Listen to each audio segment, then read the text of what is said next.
The morning Corporal Darius Holt found the rifle disabled. The sun hadn't even cleared the ridge yet. That's the thing nobody tells you about war. The worst moments don't arrive with an explosion. They arrive with silence. With a metal click that produces nothing. With a question nobody in the room wants to answer. I was 19 days into my third rotation in the Kunar province when it happened. Third rotation sounds like I had it figured out by then. I didn't. You never do. You just get better at pretending the walls of your chest aren't closing in on themselves every time a radio crackles too long without a voice following it. Our fire team, 5 men operating out of a converted stone farmhouse near the Pesh River Valley, had spent the last 4 days running reconnaissance on a mountain pass that intelligence believed was being used as a resupply corridor, which is a polite way of saying someone was moving weapons through a gap in the rocks, and we were supposed to figure out who, how many, and whether our sniper, Sergeant Marcus Webb, could end that particular conversation from 800 meters without starting a larger one. Webb was the kind of man who didn't waste words on things that didn't require them. He'd been in country 14 months. His hands, when he worked on his rifle, a .338 Lapua bolt action, we'd all started calling patients because of the name he'd scratched into the stock, were the steadiest things in any room he occupied. I used to watch him calibrate a shot and think he'd been built for a world where everything moved too fast, and he was the only one designed to slow it down. The night before the operation, Webb had stripped and cleaned patients on the floor of the farmhouse while the rest of us ate MREs and complained about things men complain about when they're scared and unwilling to say so. Hernandez, our team's talker, our designated chaos generator, was performing a one-man dramatic reading of a letter from his cousin in Tucson, complete with accent changes. Private First Class Osei was asleep against a wall with his helmet over his face. Martinez was sharpening a knife that was already sharp, which is what Martinez did when he needed to feel in control of something. I was watching Webb, not because anything seemed wrong, because he was calming to watch. His movements were a kind of ritual. Each component cleaned, checked, returned. Patience reassembled the way a sentence comes together. Nothing extra, nothing missing. He'd set it down against the far wall, muzzle elevated, barrel wrapped in a cloth. Said goodnight to nobody in particular. Slept. 0430 hours. Pre-mission brief. Lieutenant Caldwell, standing in the center of our small room with a red-filtered headlamp and a topographic printout. Caldwell was not a man who inspired poetry. He inspired results. Square-jawed, economical with every syllable, the kind of officer who'd grown up in the Army the way other men grow up in churches. It wasn't just what he did, it was what he was. He'd earned every man's trust, not through speeches, but through the specific arithmetic of always being right about when to move and when to stay still. Webb, he said, without looking up from the printout, I need a range confirmation before first light. You've got a 20-minute window. Webb was already reaching for patience. The bolt cycled. Nothing. He checked the chamber. Cycled it again. The mechanism moved, traveled its full arc, smooth and correct, but the firing pin was absent. Not jammed. Not misfired. Absent. Someone had removed the pin assembly. The room went the kind of quiet that has weight to it.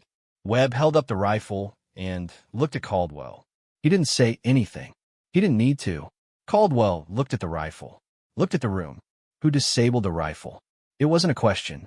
It was a sentence shaped like a blade and laid flat on a table between all 5 of us. Nobody spoke. I felt the silence move through me the way cold water moves through a crack in stone, finding every space, widening everything it touched. My eyes went to Hernandez. Hernandez's eyes went to the ceiling. Osei was awake now, helmet off, looking at his own hands. Martinez had stopped sharpening the knife. 14 seconds passed. I counted them without meaning to. Caldwell's voice, when it came back, was quieter. Which was worse? Nobody leaves this room until I have an answer. Here is what I knew about the 5 of us in that room. Hernandez had the hands of a mechanic and the mouth of a man auditioning for his own talk show. But he loved Webb. Loved him the way younger brothers love older ones, competitive and watchful and proud. He wouldn't have touched patience. Osei was 17 days from rotating home. He had a daughter he'd never met. A photograph of the ultrasound folded in his breast pocket that he touched every morning like a man checking a compass bearing. He had the most to lose from anything that went sideways. He wouldn't risk it. Martinez. Martinez was the one whose edges I'd never quite mapped. Smart in the specific, unsentimental way of men who'd seen things get worse before they ever got better. He trusted Webb's shooting the way you trust a structure, not with affection, but with the weight of your life. He wouldn't pull that structure out. That left me, and I knew it wasn't me, which meant there was something wrong with my accounting. Something I was missing. A variable I hadn't placed correctly in the room. The rifle sat on the floor between us. Patience, living up to its name. He stepped outside to the radio, presumably to report the delay upward through the chain, and to whatever gods of intelligence had scheduled this operation on a timeline that didn't account for the possibility of a fire team eating itself alive in a stone farmhouse before sunrise. The five of us sat in the red filter dark. Hernandez broke first, which was the natural order of things. "All right," he said. "Nobody's looking at the obvious thing." "Hernandez," Martinez said. "No, I'm being serious. I'm being genuinely, functionally serious right now." He was doing the thing he did when he wasn't being funny, but needed the scaffolding of it to say something true. "That man, you cleaned it last night. Full strip. Is there any chance, any mathematical chance, that when you reassembled, the pin assembly got set aside and not, I've assembled that rifle in the dark," Webb said, "with my left hand, with both eyes closed. I've been on the first watch rotation, door side to our window. I'd come off watch at 2300 and logged it." Hernandez took the 2300 to 0100 slot. Martinez took 0100 to 0300. Osei, who'd been pulling abbreviated rotations given his imminent departure, was on light duty, no overnight watch obligations. And there it was. The missing variable wasn't a person. It was a window. Between 0100 and 0300, Martinez was at the door, which meant he was the only one not in the main room with the rifle, which meant in those 2 hours, with the room empty of a waking witness, and Martinez rotated in the opposite direction. Anyone could have crossed the floor, done 5 minutes of careful disassembly, and been back in their bedroll before the next rotation. But that still didn't tell me who. It told me when. I turned the window over in my head like a stone, looking for what was underneath it. Webb hadn't slept. That's what I realized sitting there. Webb had been the last one asleep. After me, but he'd been awake when I rotated off at 2300. I'd seen his eyes open. I'd assumed he'd drift off, the way you assume a machine powers down when it's supposed to. "Webb," I said. Everyone looked at me. "You were awake when I came off watch." A pause that had corners to it. "For a while," he said. "How long is a while?" He looked at the wall instead of me. That, right there, that specific geometry of where his eyes went, told me everything and nothing simultaneously. "Webb," Caldwell's voice from the doorway. I hadn't heard him come back in. "Talk." Webb's jaw worked once. The way a man's jaw works when he's deciding which version of the truth to speak. "I was awake until sometime around 0130, he said. A daughter whose face he'd never seen outside of black and white ultrasound paper. He looked up. His eyes weren't wild. That was the thing that got me. They were completely, heartbreakingly steady. "The intelligence is wrong," he said. "The resupply window, the pass, it's not a corridor. It's a position." Webb, angry, was a precise, controlled thing, like pressure building behind a valve.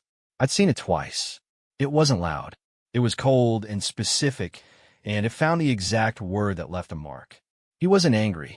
He picked up patience from the floor, turned it over in his hands once, and set it back down. "You should have told me," he said. "You would have gone anyway." "Yeah," Webb said. "I would have." And there it was.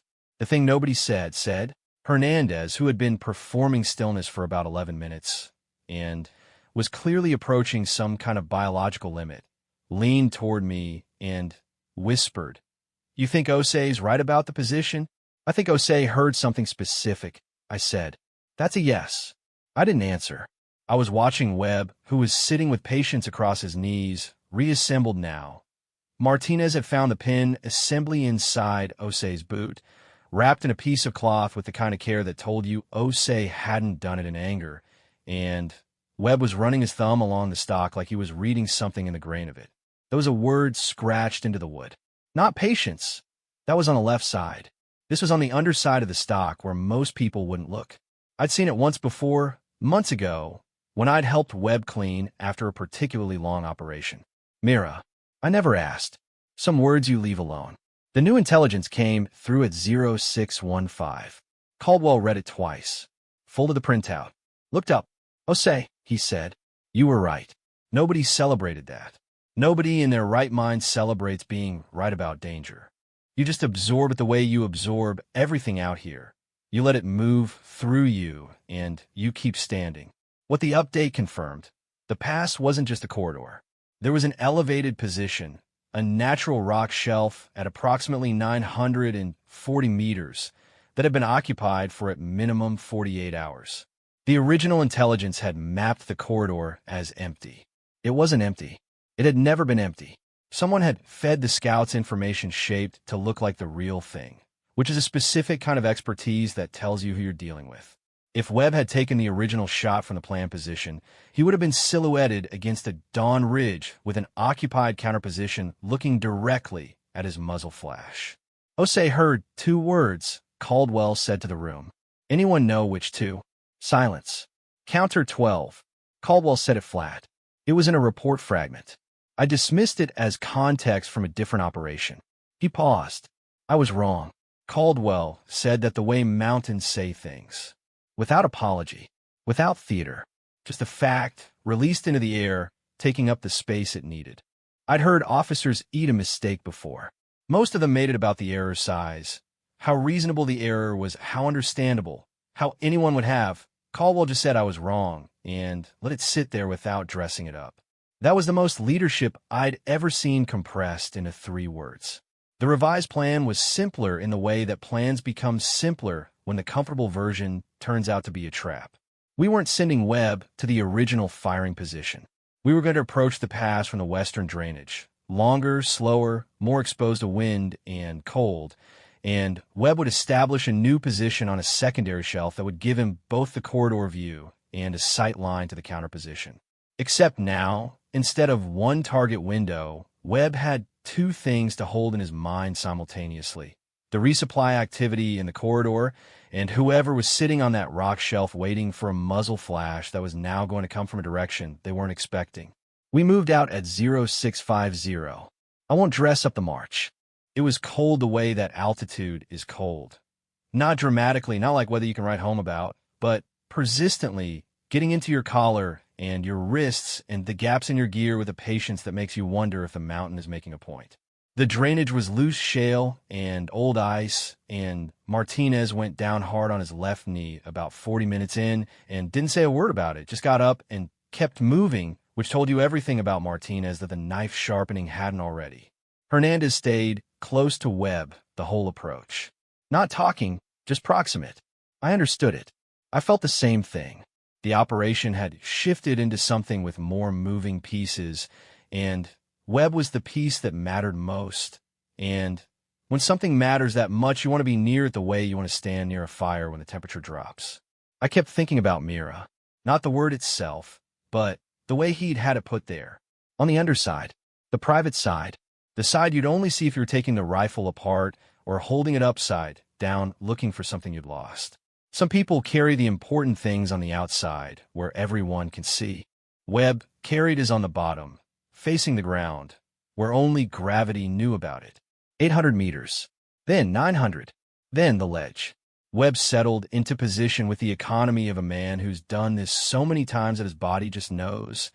No fidgeting, no adjusting, one long breath, and a stillness that made the mountain seem noisier by comparison. Hernandez posted on his left, Martinez on the right. Osei and I took the rear approach, facing the drainage we'd come up through, covering the angle behind. We waited. The wind came off the ridge in long, even pulses. Like breathing. Down in the corridor, something moved. I heard Webb's breath change. Not louder, just different, the way a frequency shifts when a signal locks. And the mountain held itself still around us like it had been waiting too. Made his first mistake. The mistake was small. A glint, metal or glass, just a fragment of a second. The kind of thing you don't see unless you're already looking at the right piece of sky. Webb saw it. I know he saw it because his left hand moved a quarter inch along the stock and stopped. That was all. That tiny recalibration.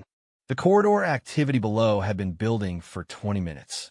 Movement, 3 men, possibly 4, working along the base of the pass with a pattern that intelligence would call logistics, and anyone who'd been here long enough would call something that needed to stop. Webb's primary tasking. His original mission. He had the corridor in his scope, but the shelf was up and to his right, occupying a different position in his field than the corridor. He couldn't hold both simultaneously. Not with one rifle. Not with one set of eyes. The mission architecture assumed the corridor would be the only variable. Osei's 2 words had changed the architecture. Webb made a decision that I didn't understand in the moment. He shifted off the corridor. Off the primary target. Off the reason we'd climbed 900 meters of shale in the dark. He put the shelf in his scope instead. Hernandez looked at me over Webb's back. His face asking a question neither of us had the rank to answer. Caldwell was on the radio 20 meters back, maintaining comms with the command element. I couldn't get to him in time. Webb couldn't break position to explain himself. The corridor movement below wasn't stopping. I had about 6 seconds to either say something or stay quiet. I stayed quiet because Webb had been in this country for 14 months. Because his hands were the steadiest things in any room. Because patience had a name on its underside that he'd put there himself, which meant he understood the weight of the things he carried and didn't take that weight lightly. The shot broke the silence, open like a seam. 1 round. The echo off the ridge came back 4 times, each repetition flatter than the last, until the mountain swallowed it. The shelf went still. Before the echo died, Webb was already cycling the bolt and rotating back to the corridor. 2 seconds, maybe 3. The primary target window was still open. He'd bought himself the time by eliminating the threat that would have acquired him the moment he fired at the corridor. He took the second shot. Then he came off the scope, and I watched his eyes find something in the middle distance that wasn't the ridge or the corridor or any of us. Just somewhere. The place people go when they've just done something that needed doing, and the doing of it costs exactly what it always costs. Hernandez put a hand on his shoulder. Didn't say anything. Just left it there. We came off the mountain at noon. The debrief was thorough and cold and took 3 hours. Caldwell walked through every decision point, his own included. The intelligence failure. His dismissal of the counter-12 notation. Oser sans intervention. Webb's pivot in the field. Osei sat through it with the same steadiness he'd had in the farmhouse.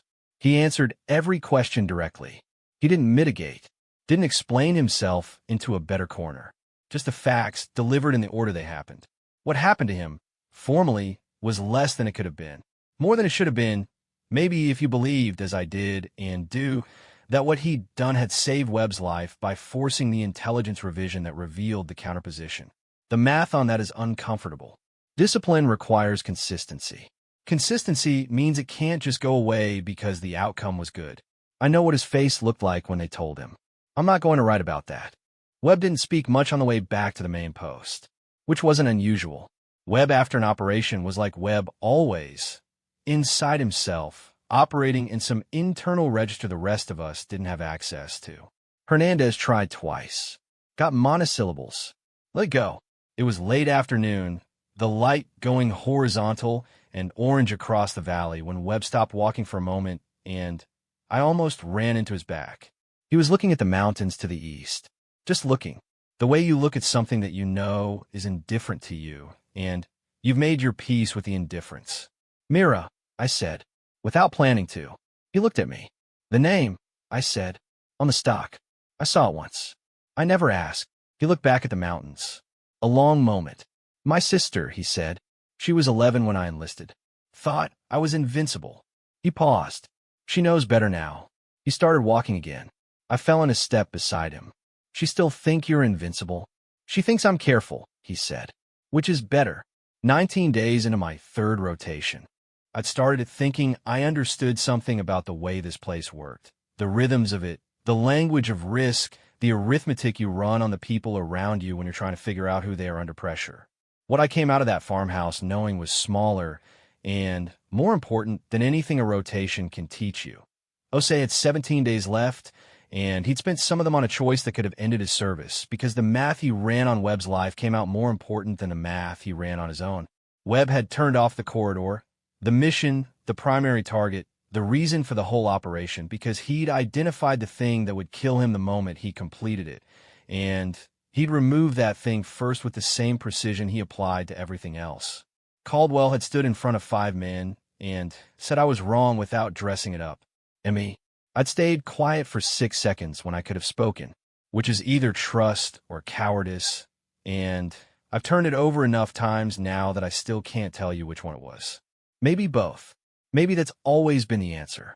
The rifle sat cleaned and reassembled in Webb's hands on the transport back. Patience, quiet, and complete, the way it always was after it had said the only thing it knew how to say. Mira on the underside, facing the ground, carrying what it carried, the way everything out here carries what it carries, and doesn't let it go.